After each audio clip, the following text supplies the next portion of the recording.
নমস্কাৰ। আজি মই গৈ আছোঁ এই শিৱগহ্বৰ মদন কামদেৱ শিৱগহ্বৰ। এইটো মদন কামদেৱ দেৱালয়ৰ কাষেদি ৰাস্তা এটা আছে লুংলুঙীয়া, সেইটো দি গৈ থাকিব লাগে। এনেকৈ শাল গছৰ মাজে মাজে আৰু ইফালে পথাৰ, বহল পথাৰ, আৰু এই শাল গছৰ মাজে মাজে এনেকৈ এইটো ৰাস্তা এনেকৈ গৈ গৈ গৈ শিৱগহ্বৰ ধাম পায়গৈ। আৰু এই শিৱগহ্বৰ ধাম আগৰে পৰা আছে যদিও 1985 চনত তাৰপিছত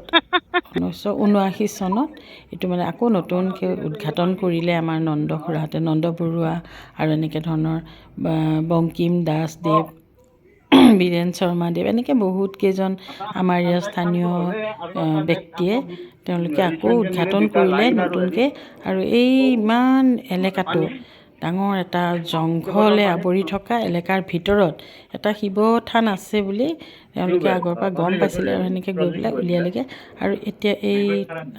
ঠাইখিনি কেনেকৈ ধৰণৰ আপ টু ডেট হৈছে তেখেতসকলৰ মুখৰ পৰা অকণমান শুনো আহকচোন।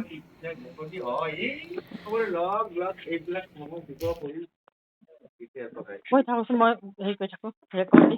হেৰি ধৈৰ্য কি সপোন দেখিছিলে? লিখিব সপোনত তাৰমানে এইটো দেখিছিলে নাহাকে? কি বুলি দেখিছিলে কৈ দিয়কচোন। তাৰপিছত কোনফালে আহিলে এই দেউদুৱাৰ হৈ এই গোপেশ্বৰ পাৰ্বতী হ'ব ৰবৰ বাগান এটি হয় নেকি? ঘুলি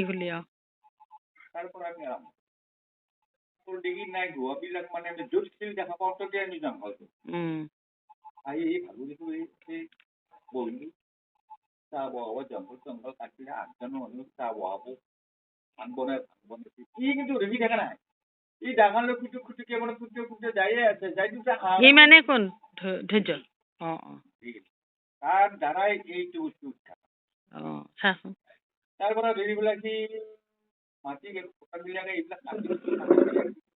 জংঘল বিলাক কাটি আছে। কি পাত সেইটো? শাললতা।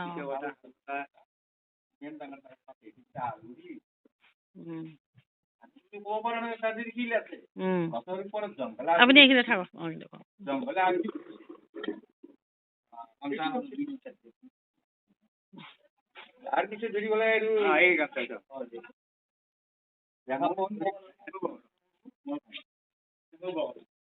এই প্ৰথম মানে যোনদিনা আহিলে প্ৰথম সপোনত দেখি আহিলে সেইটো কথা তাৰপিছত দেৰি হলে আৰু আমি জাগা চাফা চুফা কৰি সেইপিনে আকৌ আমি আহিয়ে আছো। আমি দিন কৰিছো শুকুৰবাৰে আমি প্ৰত্যেকে আহিম। সেইটো কিমান চনৰ কথা? 89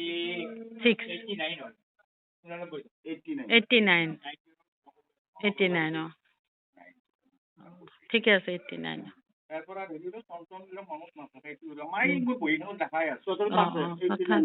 যি নহওক বাৰু 89 হ'ব। চাফা চুফা কৰি পেলাই আমিতো সকলো আমি এটা দিন কৰিলো কি শুকুৰবাৰে তাতে আকৌ সভাপতি প্ৰথম নন্দ বৰুৱা নন্দ খুৰা ন সম্পাদক আছিলে বিপিন চক। এনে কৰি আমি কমিটিখন কম কৰি পেলাই শুকুৰবাৰে আহা কৰিলো। মোৰ ঘৰত সোমাব এই মৰি কিবা ধৰা ৰজনী 1 নম্বৰ আছিল। এই ধৈৰ্যৰ তলত কি ৰজনী মানে দেউতাক চাইৰামৰ দেউতাক তোমাৰ আলু আছে, আলু ল আমি খাবলৈ আলু ল লাও ল তাৰপৰা বাচন বৰ্তন লৈ আহো।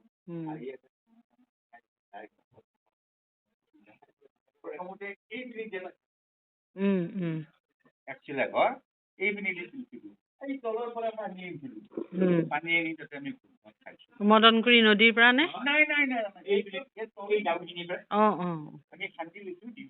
নিজৰা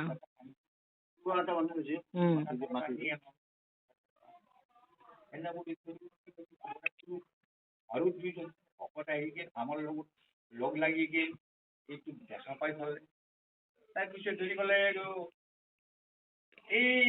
বৰুৱাই এৰি দিয়াৰ পিছত নমাৰৰ একদম ফুল জেগা কি পাব পাব তাৰ সভাপতি সম্পাদক হ'ল মুকুট ডেকা তোলা এই তেওঁৰ দেউতাক আছিল নাম আছিল মহেন্দ্ৰ মোহন আছিল তেওঁৰ ল'ৰাক এক আমি ৰাখিছিল আৰু আগতে যিবিলাকে ইয়াতে এনেকে এটা কেয়াৰটেক কৰিছিল আছিল তেওঁলোকৰ পূৰ্বপুৰুষ মতে আমি তেওঁলোকৰ ল'ৰাক আমি ইয়াতে এটা এইটো কমিটিটোত আছে আৰু চাকৰি হ'ল সিটো ৰিজেন দিলা গকুলে নৰে তাৰ পৰা আহিবা ই ধৰি পেলাই আৰু মোক ক'লে ৰাইজে আৰু সমৰ্থন পাৰ্টি নন্দপুৰ ৰাইজে এই ভংকি মোক সভাপতি মোক পাতিলা সভাপতি মই থাকিলো 2 বছৰমান আৰু আঁতৰি এজনো ৰাখি দিছিলো ইয়াতে আঁতৰি যেতিয়া নেকি ইয়াৰ পৰা অলপ পইচা লুটমাৰ কৰিলা কোনোবা আহি পেলাই 10 টকা 5 টকা দিয়ে নহয় সি সেইটো গাইড কৰিলে গাইড কৰা ধৰি তাক সপোনত দেখালা সেই মানুহটোক সপোনত দেখাইছে তাৰে পইচা কেইটা কিয় আনিছে সভাপতিক দি থৈ আহিব তাৰে পিছদিনাখনে পইচাটো মোৰ তাৰে গোটেই দিছো কপি ভাই মোৰ পইচা তাতে কোনে নিব বেলেগে নিয়াৰ কাৰণে মই চুক্তি আনিছিলো এইখিনি পইচা আছে এইখিনি মোক গোটেই দিলো যেতিয়া দিলা তেতিয়াতো ইতিমধ্যে আমাৰ গোবিন্দ মাষ্টৰ যি আছে গোবিন্দাই এটা সাৰু সৰু দিলা যেতিয়া দিলে আছো মই যেতিয়া সভাপতি হৈ আছো ইটো এতিয়া বৰ্তমান চাকৰি হ'ল ফৰেষ্টত আমাৰ সম্পাদকৰ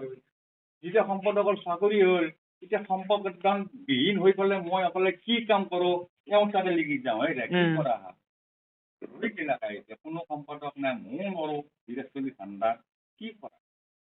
ঘৰুৱাত আকৌ কৰিলো যে দাদা কি কৰা যায় ঘৰৰ পৰা এতিয়া লিপ্ত হৈ যায় হেৰে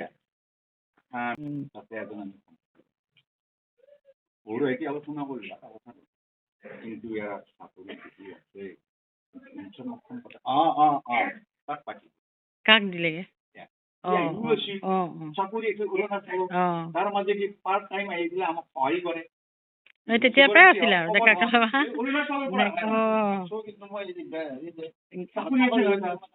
থাকিব লাগে মাজে মাজে এইকেইদিন আহোঁদিন আহি পেলাই দেখো যে ইয়াতে কিবা অলপ মানে ই হয় যে দেখছো যে মানে ধৰক টকা দুইটা দিলে তাৰপিছত ধৰি পাৰে কিন্তু গৌৰৱ সভাপতিত্ব কৰি পেলাই সভাখন চলোৱাৰ কাৰণে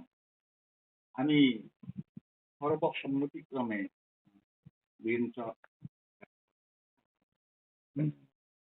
শপতত পাতি দিয়া এনে নহব নহয় তাতে প্ৰস্তাৱ কেইটামান কি প্ৰস্তাৱ যে ক'লে কি যে প্ৰথমতে মই ৰাস্তাটোৰ ওপৰত মই এই বুলি ৰাস্তাটোত লাগি খবৰ পৰে কেম্বা কৰি এটা লটাৰী খেলাও আহে তাৰ পৰা অলপমান পইচা পালো পইচা হাতত পাই আহি আমি ৰাস্তাটো অকণমান কাম কৰিলো হাজিৰা মাৰি তেতিয়াৰ পৰাই এটা ষ্টেপ বাই ষ্টেপ আমি আগবাঢ়ি কিছুমান সদস্যৰ কথা শুনি পেলাই তাৰ বিৰক্তি নহয় আহে কেতিয়াবা আহে সমাজৰ কাম কৰি মানে একোতো নাপায় ন মনৰ তাগিদাত কৰে কিন্তু মানুহে যে বহুত কথা কৈ দিয়ে নাজানাকে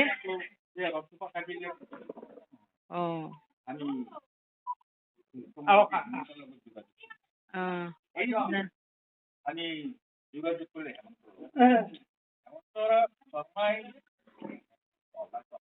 মাটি লাগিব নহয়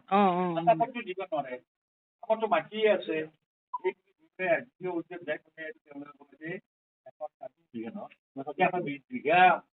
জমিৰ মধ্যত শিৱগবৰ মনত শিৱগবৰ কাম ও জৈৱিক আত্মমান সেইখন দিলে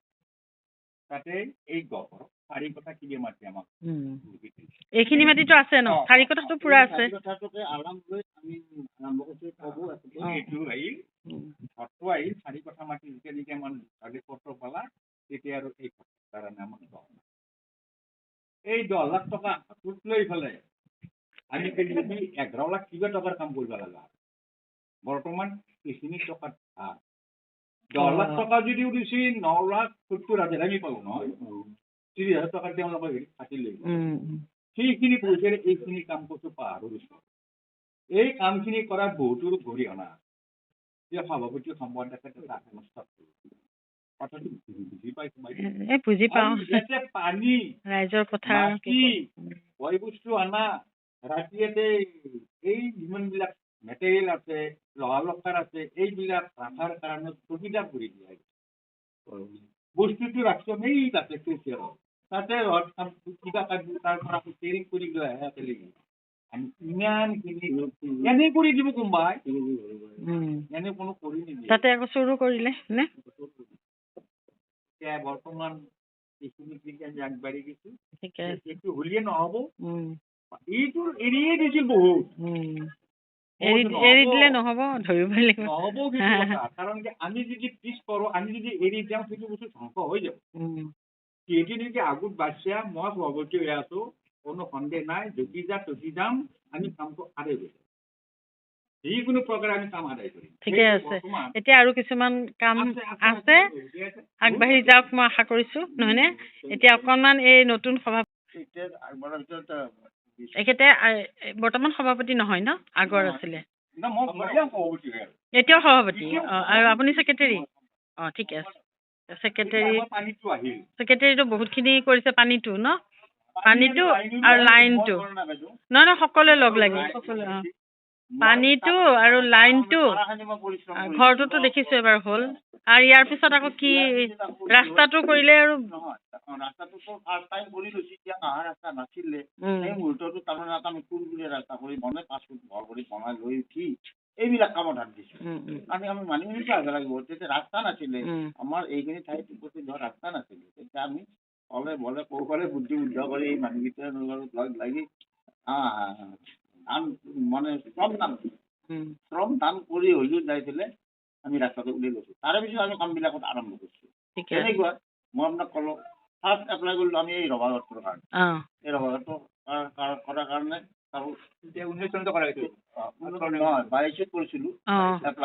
আমি যে আহিছিলো তেতিয়া তাৰপিছত আপোনাক তেনেকৈ বহুত বুদ্ধি উদ্ধ কৰি যাই পেলাই হেমন্ত বিশ্ব ছাৰৰ লগত কানেকশ্যন হয় আমাক আনটাই ফাণ্ডৰ পৰা এইটো দিলে গেল কথা কৈছিল আমি ঘৰটো বনালো বহুত কষ্ট মাজেদি জানো এইখিনি জেগাত আৰু বনাওঁতে মোৰ ভৰি কপে না হাত কপে নিজেই কব বহুত পৰিশ্ৰম কৰিছো কাৰণ ইয়াত এটা কুদু নাই ইয়াত কাৰেণ্ট আনিছো পানী আনিছো ইমান কি সমস্যা খাবলৈ পানী অকণো নাই ধেমালি হাজিৰা কৰাৰ অভাৱ বহুত বহুত ঘটনা গৈছে তথাপিতো জানক আমি চেষ্টাৰ ত্ৰুটি কৰা নাই কৰি মানে মোৰ লগত অহৰহ লাগি আছে গম পাওঁ দেখি আছো এই দুজন ব্যক্তি মই তাৰমানে কিমান দিন আগবাঢ়িব মানে সাহস পাইছো বা তেওঁ এতিয়া মানে কি প্ৰথম আপোনালোকৰ মই গম পালো এতিয়া আপোনালোকৰ মানে উদ্দেশ্যটো অকণমান কৈ দিয়কচোন এতিয়া উদ্দেশ্যটো কৈ দিয়ক আমি ঘৰটো দিলো আৰু এতিয়া কি পানী আৰু লাইনৰ কৰিলো এপ্লাই পানী আৰু লাইনৰ এপ্লাই 89 লাখ টকাৰ এটা প্ৰজেক্ট দিলো 89 লাখ এইটো কোনে দিলে এইটো আমাৰ হেমন্ত চৌধুৰী ঠিকে আছে আমাৰ OSD হেমন্ত চৌধুৰীয়ে আমাকে দিলে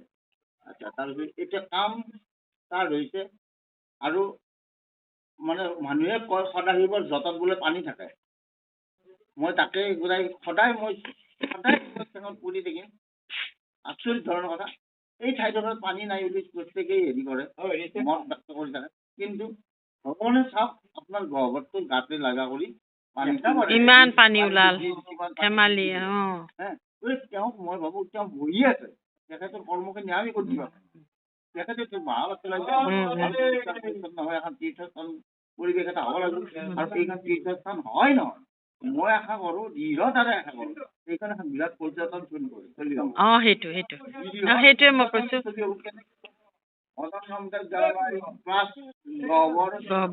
পাৰ্বতী কথা চাৰিওটা একেলগে হৈ যাব হেৰি